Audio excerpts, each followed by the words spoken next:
우리는 요한계시록 19장과 20장에서 하나님께서 어떻게 역사와 우주와 만물과 모든 인류를 심판하실지에 관한 말씀을 살펴보았습니다. 특별히 지난주에는 백보자 심판대 앞에서 모든 사람들이 신자와 불신자를 막론하고 책들에 기록된 대로 자기 행위를 따라 자기들의 행위를 따라 심판을 받을 것에 대한 말씀을 들었습니다. 특별히 어린 양의 생명책에 기록되지 못한 자들이 불못에 던져지는 심판을 받는데, 이 심판은 둘째 사망이요, 이곳에 사단과 마귀와 짐승과 거짓 선지자들도 던짐을 당할 것이라고 했습니다. 마귀와 그들에게 속한 악한 영들과 불신앙자들은 참된 안식이 없는 영원한 형벌을 이 영원한 불못에서 당하게 될 것입니다. 하지만 이와 반대로 하나님의 은혜로 생명책에 그 이름이 기록이 되었고, 그 결과 사는 날 동안 자신의 믿음을 굳건히 지키며 복음을 전하는 일에 충실하며 하나님을 경외하고 예배하며 그렇게 선한 일을 행하며 살아갔던 성도들에게는 완전히 다른 삶이 주어질 것입니다. 오늘 우리가 읽은 이 요한계시록 21장의 이 4절의 말씀은 최후 심판과 더불어 우리가 살고 있는 이 세상이 어떻게 변화될 것인지를 우리에게 교훈해 주고 있습니다. 동시에 그 세상에서 하나님의 자녀들이 하나님으로부터 어떤 대우를 받게 될지, 어떤 대접을 받게 될지를 묘사해 줍니다. 요한계시록 20장이 사단 마귀와 하나님을 부인하는 악한 자들의 영원한 형벌을 다루었다면, 요한계시록 마지막 2장인 21장과 22장은 암울하게 끝나지 않습니다. 21장과 22장 2장은 하나님을 위하여 자신의 인생을 불살랐던 그런 하나님의 백성들이 어떤 복락에 이르게 될지를 설명하면서 이 땅에 고난받고 살아가는 신자들을 위로해 줍니다. 사도 요한은 이제 또다시 하나님이 보여주시는 계시를 통하여 새 하늘과 새 땅을 보고 있습니다. 내가 또 새 하늘과 새 땅을 보니 라고 21장 1절을 시작하고 있습니다. 이 새 하늘과 새 땅은 이전에 보지 못했던 하늘이고 이전에 밟지 못했던 땅이었습니다. 요한이 보는 이 하늘과 이 땅은 지금 우리가 보고 있는 하늘과 여러분이 오늘도 주일날 교회에 오기 위하여 밟고 걸어왔던 이 땅과는 전혀 다른 새로운 하늘과 새로운 땅이 될 것입니다. 계시록에서 말씀하는 이 하늘과 이 땅은 완전히 새로운 하늘과 새로운 땅입니다. 그렇다면 이 새 하늘과 새 땅은 어떤 하늘과 어떤 땅일까? 오늘 이 짧은 본문의 말씀을 통하여 하나님의 말씀이 우리에게 오늘 이 아침에 교훈하고자 하는 2가지 말씀을 생각하기 원합니다. 첫 번째로, 새하늘과 새 땅은 참된 신자들이 영원히 거할 곳으로서 하늘로부터 내려오는 새 예루살렘을 통하여 완전히 새롭게 성취되고 시작되는 하나님의 나라를 우리에게 보여주고 있습니다. 말하자면 새하늘과 새 땅은 신자들이 영원히 거할 하나님의 나라인 천국이라는 말입니다. 우리 1절과 2절 말씀을 함께 읽겠습니다. 또 내가 시작. 또 내가 새 하늘과 새 땅을 보니 처음 하늘과 처음 땅이 없어졌고 바다도 다시 있지 않더라. 또 내가 보매 거룩한 성 새 예루살렘이 하나님께로부터 하늘에서 내려오니 그 준비한 것이 신부가 남편을 위하여 단장한 것 같더라. 아멘. 요한은 하나님이 보여주시는 새하늘과 새 땅을 보면서 덧붙이기를 처음 하늘과 처음 땅이 없어졌더라고 기록을 하고 있습니다. 이 말씀은 하나님께서 지금 요한에게 보여주시는 새하늘과 새로운 땅은 이전의 하늘과 땅과는 완전히 질적으로 다르고 전혀 새로운 세상이 될 것임을 의미하고 있습니다. 처음 하늘과 처음 땅은 무엇입니까? 하나님께서 창세기 1장에서 처음 창조하신 하늘과 땅입니다. 창세기에 따르면 하나님께서 지으신 세상과 우주와 그 가운데 있는 만물을 가리킵니다. 하늘과 땅과 산과 바다가 있고 초목이 있고 짐승이 뛰어다니고 새들이 날아다니며 물고기들이 헤엄치는 세상을 가리킵니다.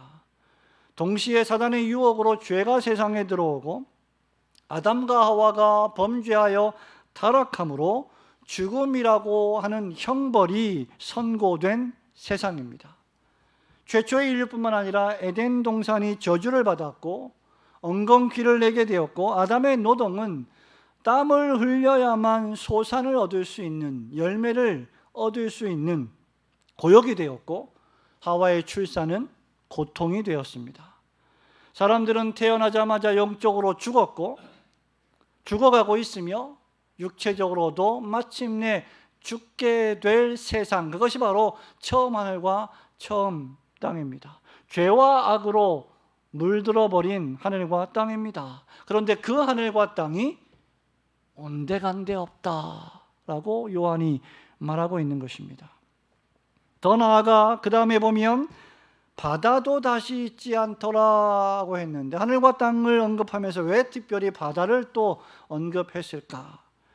여러분이 요한계시록을 주의 깊게 읽은 독자라면 이 바다에서 무엇이 올라오는지를 이미 알아차리셨을 것입니다. 요한계시록 13장 1절에 따르면 바다는 뿔이 열이요 머리가 7인 하나님을 모독하는 신성 모독하는 짐승이 올라오는 곳입니다. 계시록 17장 1절에 의하면 큰 음녀가 앉아서 세상 모든 교회들과 성도들을 박해하고 유혹하는 곳입니다. 하나님을 대적하고 하나님의 백성들을 유혹하여 그 마음에 불신앙을 일으키고 불순종을 일으키고 불경건하게 살아가도록 부추기는 음녀가 자리하고 있는 곳이 바로 바다입니다.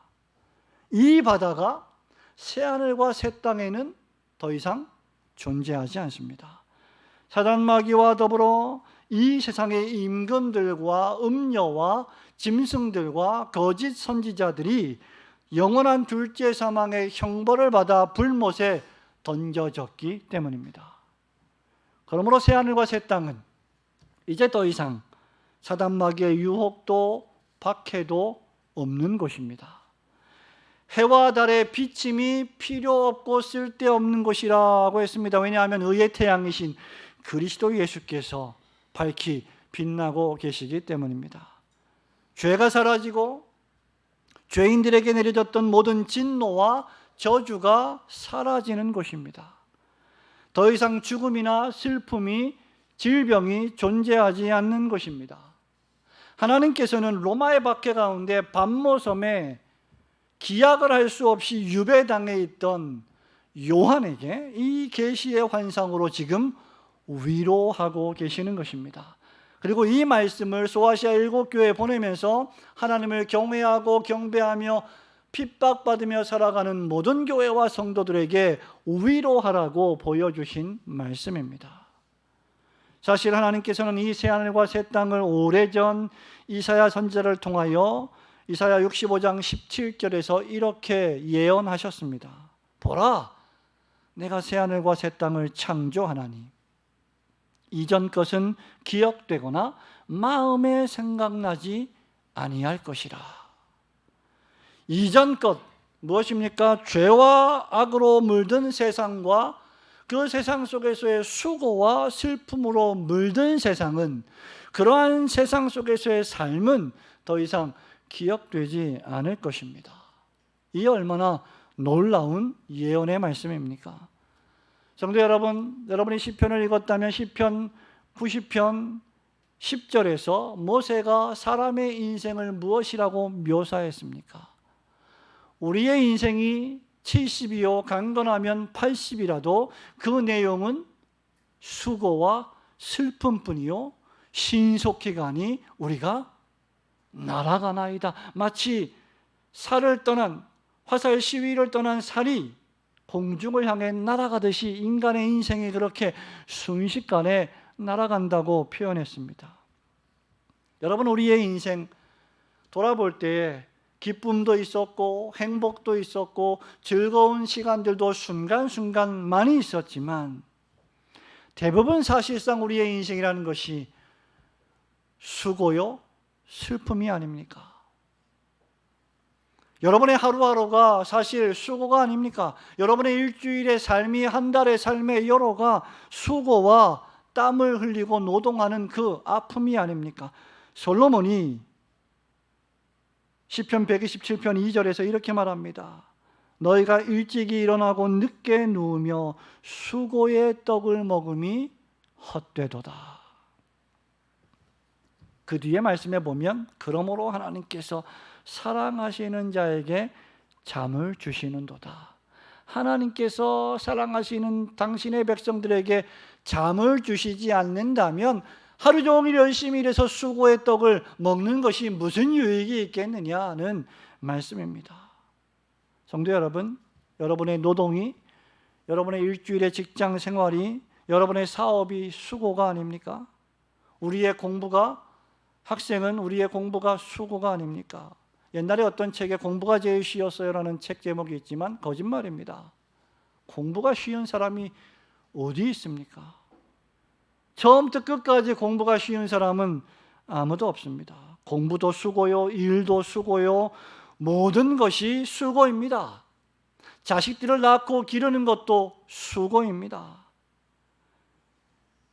연로하신 부모님을 봉양하고 섬기는 것도 역시 수고입니다. 인생 자체가 수고와 슬픔과 어떤 의미에서 괴로움의 연속입니다. 비록 우리가 하나님의 은혜로 중생받고 우리 안에 속사람이 새롭게 되고 새 생명을 이식받아서 은혜 가운데 살고 있지만 그 소망이 지금 이 세상에서 완전히 성취된 것은 아닙니다. 그렇기에 하루하루가 어떤 의미에서 우리는 죄와의 싸움이고 수고의 연속인 것입니다. 그런데 그런 처음 하늘과 처음 땅이 다시 있지 않습니다. 사라져 버렸습니다. 없어졌습니다.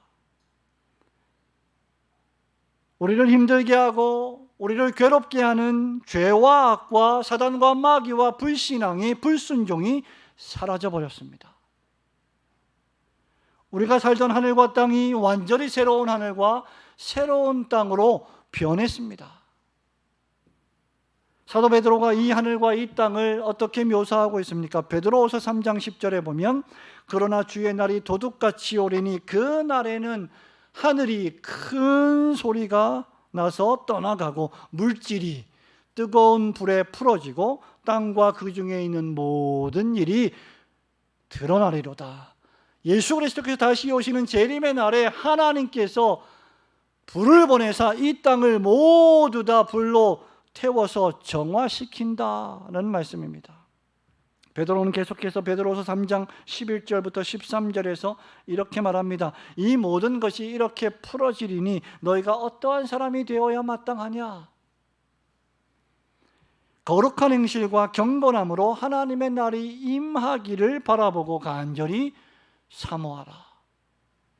그 날에 하늘이 불에 타서 풀어지고 물질이 뜨거운 불에 녹아지려니와 우리는 그의 약속대로 의가 있는 새 하늘과 새 땅을 바라보도다. 중생받은 신자는, 회심한 신자는 이 땅을 전부로 바라보며 살지 않고 이 땅이 불에 타서 풀어지고 녹아지고 완전히 새롭게 되어서 하나님이 창조하실 새 하늘과 새 땅을 바라보고 소망하며 살아가는 사람들입니다. 계시록과 베드로의 말씀을 종합하면 하나님께서는 사단과 마귀와 악인들을 둘째 사망의 불못에 던지신 이후에 이 하늘과 이 땅을 불로 태우고 녹여서 그 가운데 죄와 악을 제거하고 갱신하셔서 완전히 질적으로 새로운 하늘과 새로운 땅으로 바꾸시는 것입니다.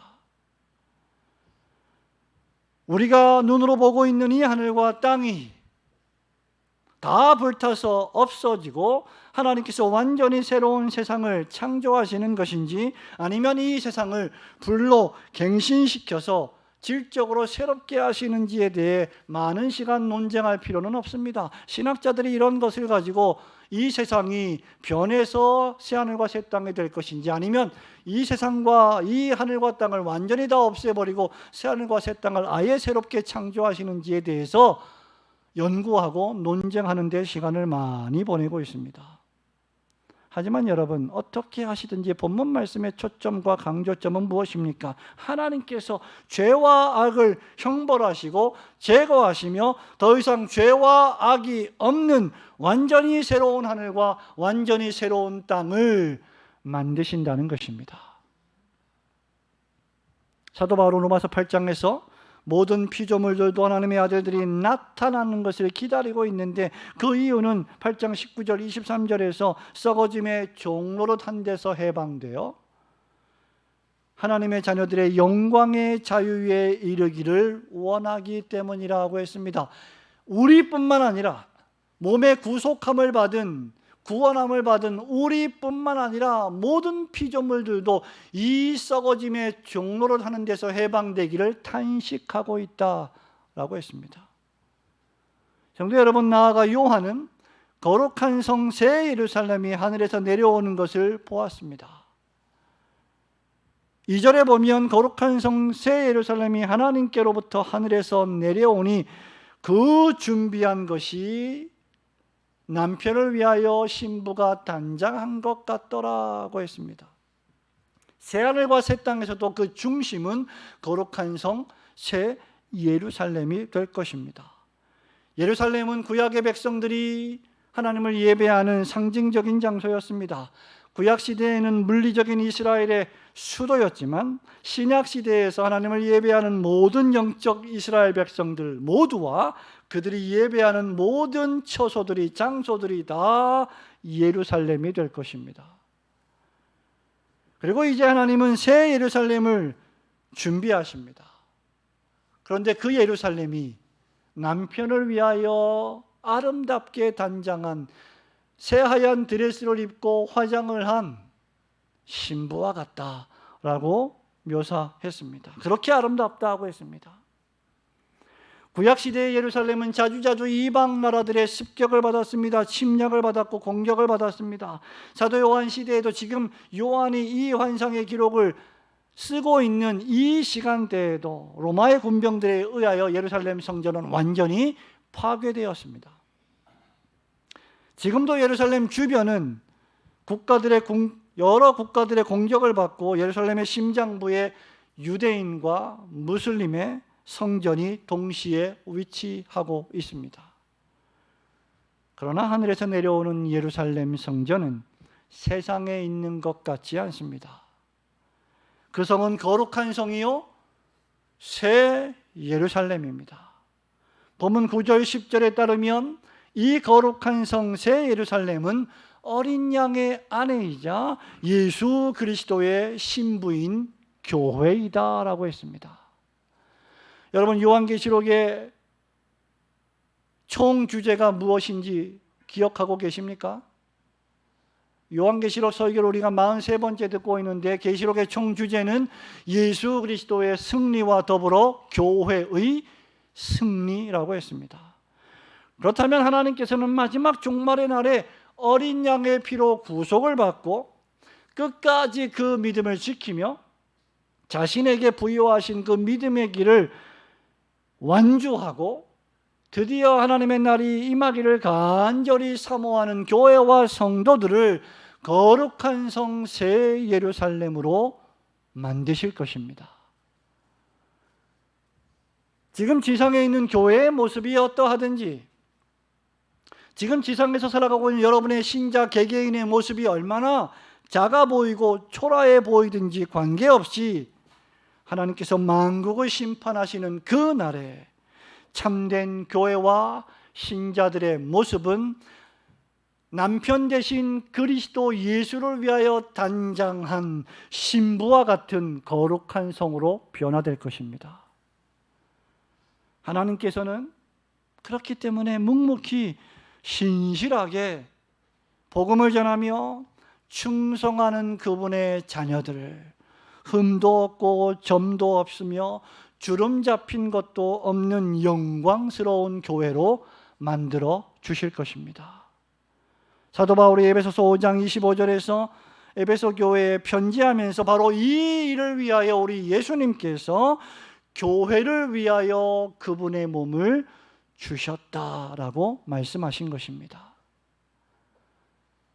예수 그리스도께서 여러분을 위하여 당신의 생명을 희생하신 것은 여러분을 마지막 날의 거룩한 성 예루살렘으로 완성시키시기 위함이셨습니다.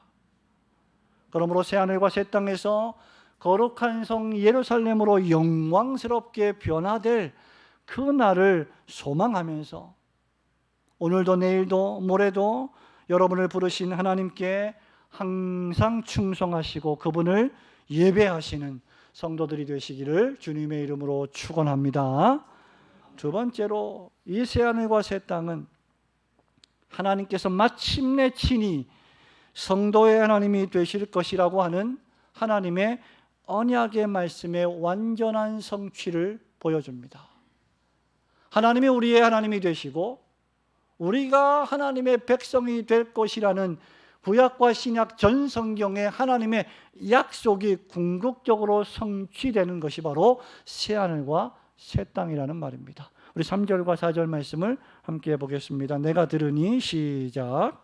내가 들으니 보좌에서 큰 음성이 나서 이르되 보라 하나님의 장막이 사람들과 함께 있으매 하나님이 그들과 함께 계시리니 그들은 하나님의 백성이 되고 하나님은 친히 그들과 함께 계셔서 모든 눈물을 그 눈에서 닦아주시니 다시는 사망이 없고 애통하는 것이나 곡하는 것이나 아픈 것이 다시 있지 아니하리니 처음 것들이 다 지나갔음이로라. 아멘. 요한은 새하늘과 새 땅을 보고 또 그 하늘에서 내려오는 거룩한 성 새 예루살렘을 눈으로 보았을 뿐만 아니라 이제 3절과 4절에서는 보좌에서 나는 큰 음성을 들었습니다.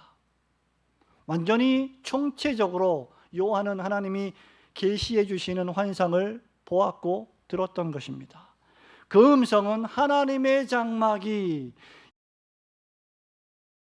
있고 사람들 가운데 있고 그래서 하나님이 그들과 함께 계셔서 그들은 하나님의 백성이 되고 하나님은 친히 그들과 함께 하실 것이라는 음성이었습니다. 여러분, 이 완전한 성취는 이미 요한복음 1장 14절에서 예수 그리스도께서 말씀이 육신이 되어 우리 가운데 거하실 때 성취된 것입니다. 예수 그리스도라고 하는 그분의 장막이 우리 가운데 거하셔서 우리의 죄를 씻어주시고 우리에게 영원한 생명을 주셔서 마침내 그분이 다시 오실 때 완전히 성취될 하나님의 장막을 미리 보여주신 것입니다. 이 말씀은 창세기 3장 15절부터 주어졌던 원시복음의 약속의 성취입니다. 창세기 3장 15절에 보면 뱀이 여자와 여자의 후손과 원수가 되는데 여자의 후손은 뱀의 머리를 상하게 할 것이고 뱀은 그의 발꿈치를 상하게 할 것이라고 했습니다. 그 이후로 창세기 3장 15절 이후로 구약 성경과 전 신약의 성경은 하나님께서 그리스도 안에서 그분의 백성을 부르셔서 구원하시는 이 창세기 3장 15절의 약속의 성취입니다. 이것이 믿음의 조상이라 불리던 아브라함에게 주신 약속입니다. 창세기 17장 7절에서 내가 내 언약을 나와 너 및 너의 대대 후손 사이에 세워서 영원한 언약을 삼고 너와 내 후손의 하나님이 되리라. 내가 너와 내 후손에게 내가 거류하는 이 땅 곧 가나안 온 땅을 주어 영원한 기업이 되게 하고 그 다음 나는 그들의 하나님이 되리라. 구약시대에는 아브라함에게 땅을 주셔서 땅을 기업으로 주셔서 하나님이 아브라함의 하나님이 될 것임을 보여주셨는데 이제 마지막 날에는 하나님의 장막을 주셔서 하나님이 우리의 하나님이 될 것임을 보여주시는 것입니다.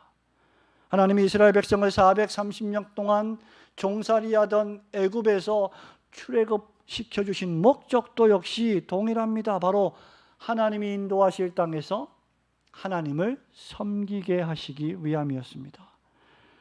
출애굽기 19장 4절부터 6절은 이렇게 말합니다. 내가 애굽 사람에게 어떻게 행하였음과 내가 어떻게 독수리 날개로 너희를 업어 내게로 인도하였음을 너희가 보았느니라. 세계가 다 내게 속하였나니 너희가 내 말을 잘 듣고 내 언약을 지키면 너희는 모든 민족 중에서 내 소유가 되겠고 너희가 내게 대하여 제사장 나라가 되며 거룩한 백성이 되리라. 하나님의 선지자 예레미야에게도 동일한 약속을 주셨습니다. 그 유명한 예레미야 31장 31절부터 33절 말씀이 새 언약이라고 불리는 말씀인데 그 중에 33절은 이렇게 기록합니다.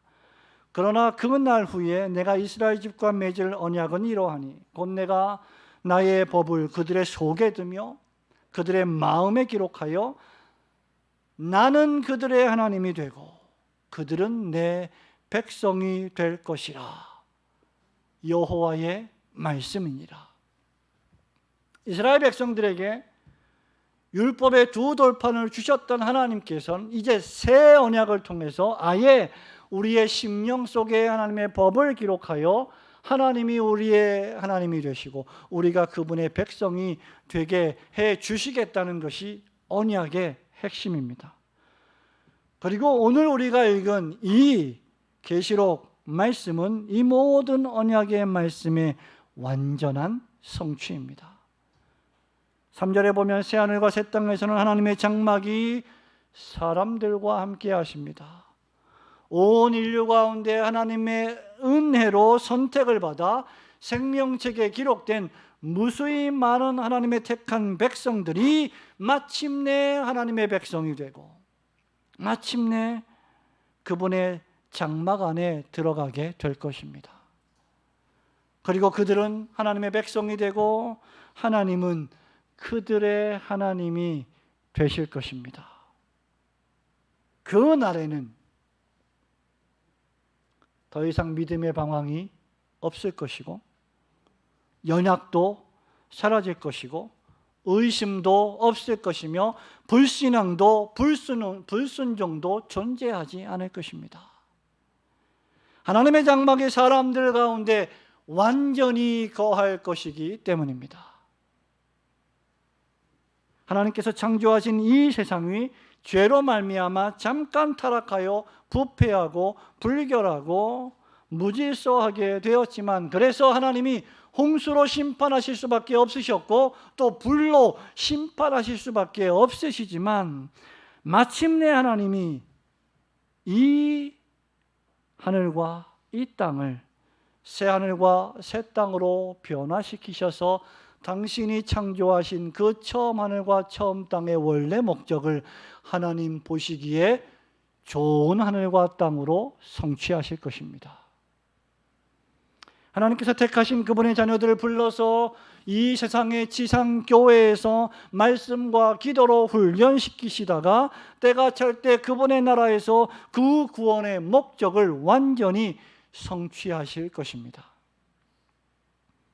바로 이것이 하나님께서 이 세상에 교회를 주시고 여러분이 매주마다 배우고 있는 교회다운 교회를 통하여 깨닫듯이 직분자들을 선물로 주신 목적입니다.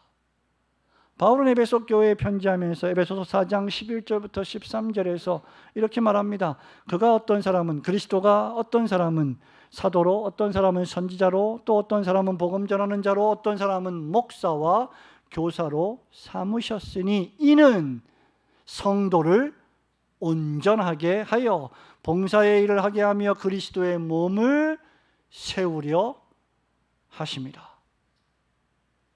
우리가 다 하나님의 아들을 믿는 것과 아는 일에 하나가 되어 온전한 사람을 이루어 그리스도의 장성한 분량이 충만한 데까지 이르리니 이것이 이 땅에 교회를 주신 목적이요 이 땅에 목사와 교사를 주신 목적입니다.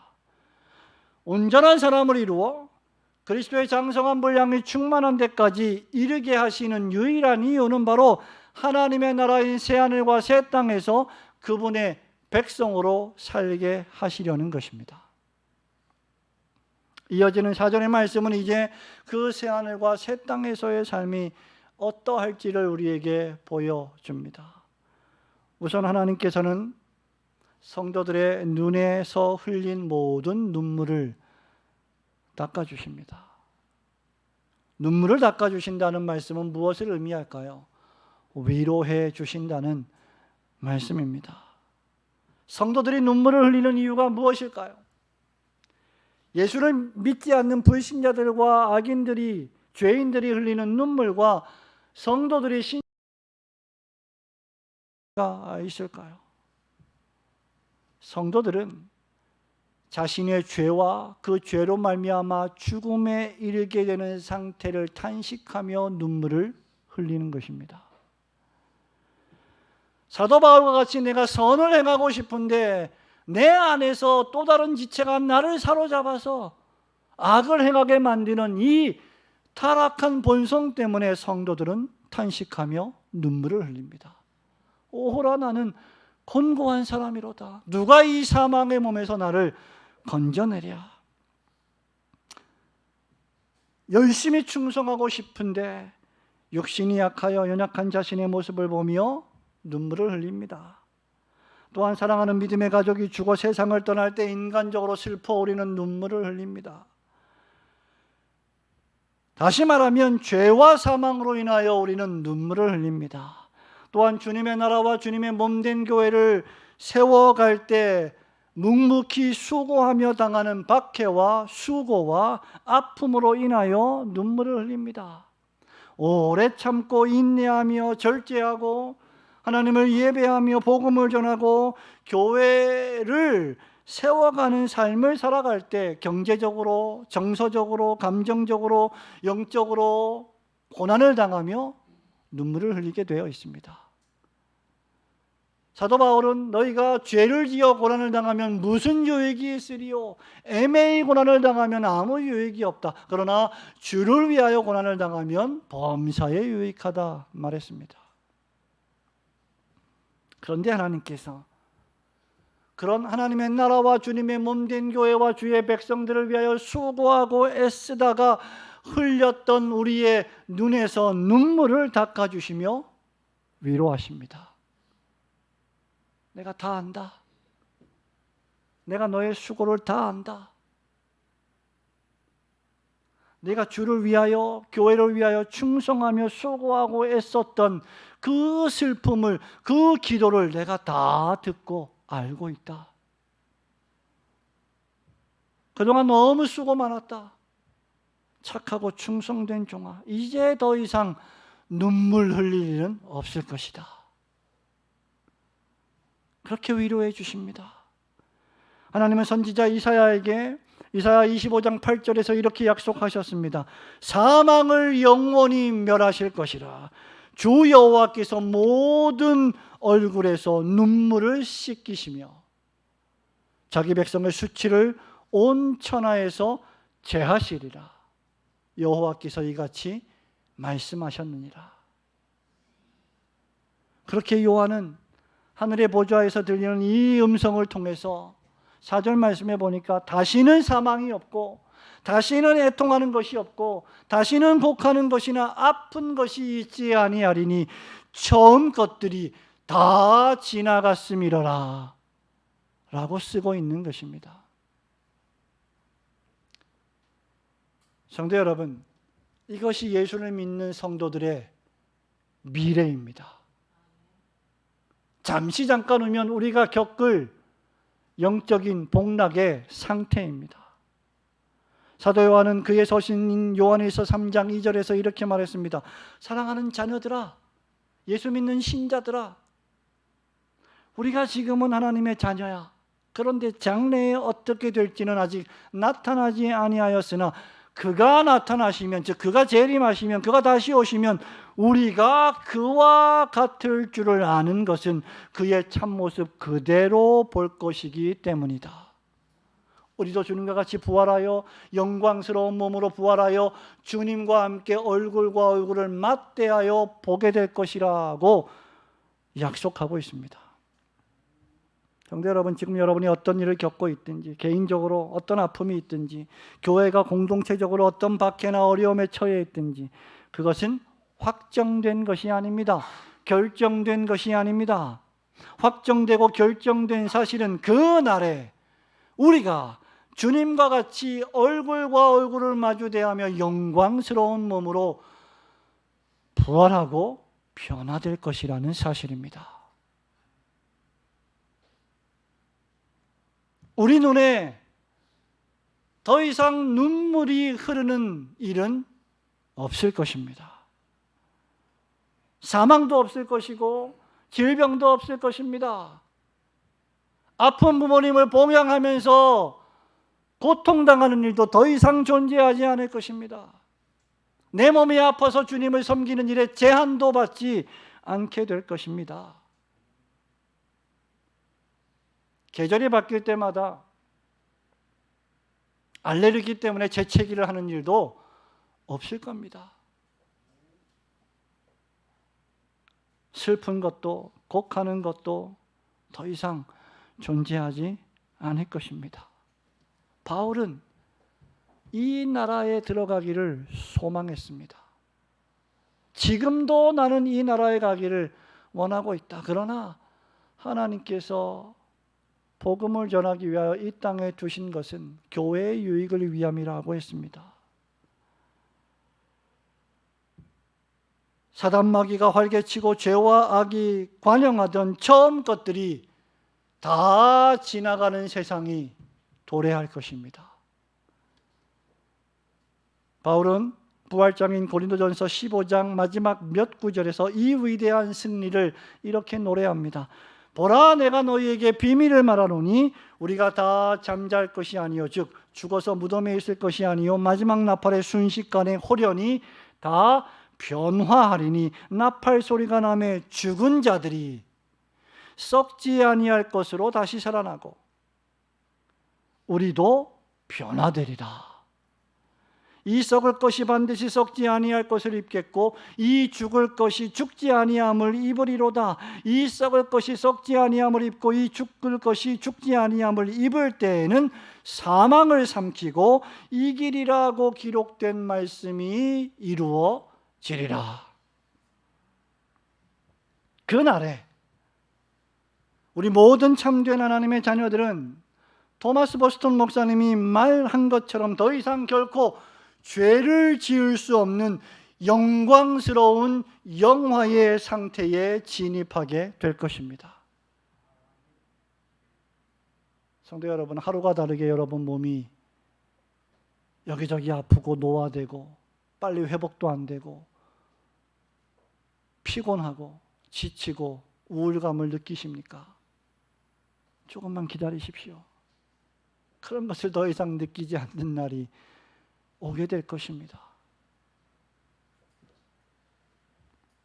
그러므로 하나님께서 우리 눈에 눈물을 닦아주실 것을 굳게 믿으시고 새하늘과 새 땅의 도래를 소망하며 살아가시는 성도들이 되시길 주님의 이름으로 축원합니다. 성도 여러분, 말씀을 맺습니다. 기독교의 역사는 시작이 있고 진행이 있고 마지막이 있는 역사입니다. 어떤 철학의 역사처럼 오는 것도 없고 머무는 것도 없고 가는 것도 없는 역사가 아닙니다. 무의미한 순환과 반복의 역사가 아닙니다. 로마서 11장 마지막 절대로 표현하자면 만물이 주에게서 나오고 주로 말미암고 주에게로 돌아가게 될 것입니다. 하나님께서 선하게 창조하신 이 세상을 사단 마귀가 유혹하고 인간이 많은 꾀를 내어 범죄함으로 부패하고 오염되었지만 그 세상을 심판하신 후에 하나님께서 새하늘과 새 땅으로 변화시키실 것입니다. 그날에 참되게 중생하여 변화된 하나님의 자녀들 역시 완전히 영광스러운 부활의 몸으로 변화되어 새 예루살렘으로 입성하게 될 것입니다. 마치 하나님께서 요한복음 14장 1절에 있는 말씀처럼 새 집을 지어놓고 그 새 집에 입주하게 하시는 날이 도래하게 될 것이라는 말입니다. 그것 때문에 우리는 비록 이 세상에서 좀 좁은 집에 살고 작은 집에 살아도 주님의 복음을 전하고 주님의 몸된 교회를 위하여 봉사하고 섬기며 살아가는 것을 기꺼이 즐겁게 자원하며 인내하며 살아가는 것입니다. 그렇다면 이제 남은 결론은 무엇일까? 그것은 우리가 이 세상에서 어떻게 살아가야 하는지에 관한 한 가지 사실입니다. 사도 바울은 이에 대해서 또다시 부활장을 마감하는 고린도전서 15장 마지막 구절에서 이렇게 권면합니다.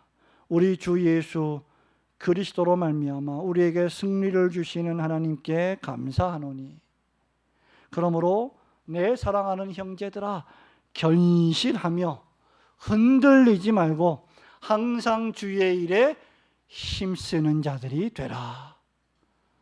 너무나 단순하지 않습니까? 너무나 간단하지 않습니까? 너무나 쉽지 않습니까? 견실하여 믿음에 굳게 서서 그리스도 예수 안에 뿌리를 받고 흔들리지 않으며 항상 주의 일에 더욱 힘쓰는 자들이 되는 것 그뿐입니다. 주의 일이란 성경에 나타난 하나님의 구속의 경륜을 뜻합니다.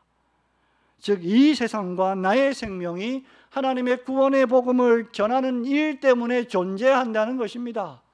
여러분 자신의 생명도 학업도 결혼도 가정도 직장도 출산도 사업도 전부 다 하나님께서 이끌어 가시는 주도해 가시는 구속의 역사를 위하여 존재한다는 것입니다. 이것을 아는 것이 신자입니다. 그 사실을 깨닫고 하나님 나라의 복음을 전하면서 세상에서 소금의 역할을 하고 빛된 삶을 살면서 거룩한 성 새 예루살렘에 들어가기에 합당한 사람이 되도록 경건을 훈련하는 것입니다. 하나님을 믿는다고 하면서 천국과 지옥이 있음을 믿는다고 하면서 이 하나님의 말씀대로 순종하며 살기를 싫어하면서 도리어 세상의 정욕을 따라 살아가는 것을 좋아한다면 그는 새하늘과 새 땅에 들어가기가 어려울 것입니다. 그러므로 항상 주의 일에 더욱 힘쓰는 여러분이 되시기를 축원합니다. 지금까지 여러분 정말 잘 달려오셨습니다.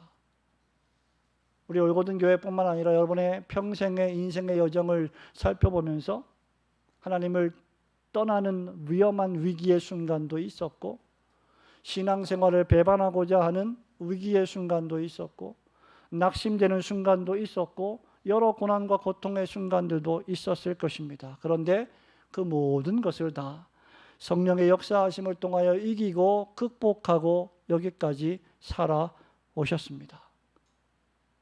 잘하셨습니다. 그 신앙의 발걸음과 여정을 축복합니다. 그런데 바울은 우리에게 뭐라고 말합니까? 항상 주의 일에 더욱 힘쓰는 자가 되라. 이쯤 했으면 됐지라고 거기서 머물러서는 안 될 것입니다. 바울의 권면대로 항상 주의 일에 더욱 힘쓰는 자가 되십시오. 우리로 하여금 견실하지 못하고 흔들리게 하는 일들이 과거에도 벌어졌었고 지금도 벌어지고 있고 앞으로도 우리를 흔들 일들이 많이 이 세상에서 벌어질 것이기 때문입니다.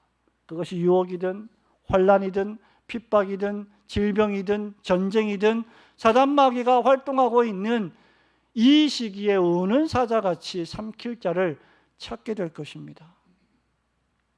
그러나 우리가 그런 흔들리는 세상에 산다 할지라도 흔들리는 상황에 처한다 할지라도 그 불확실한 환경에 처한다 할지라도 결국 우리가 새하늘과 새 땅에서 하나님과 함께 하나님의 장막에 거하게 될 것이라는 이 약속의 말씀, 이 계시록 21장의 말씀을 붙들고 확신하시고 용기를 얻으시기 바랍니다. 그러므로 지금까지 은혜로 시작해서 잘 달려온 이 믿음의 경주를 항상 주의 일에 힘쓰며 더욱 열심히 달려 은혜로 경주를 잘 마치는 우리 올고든 교회 모든 성도들 되시기를 주님의 이름으로 축원합니다. 아멘.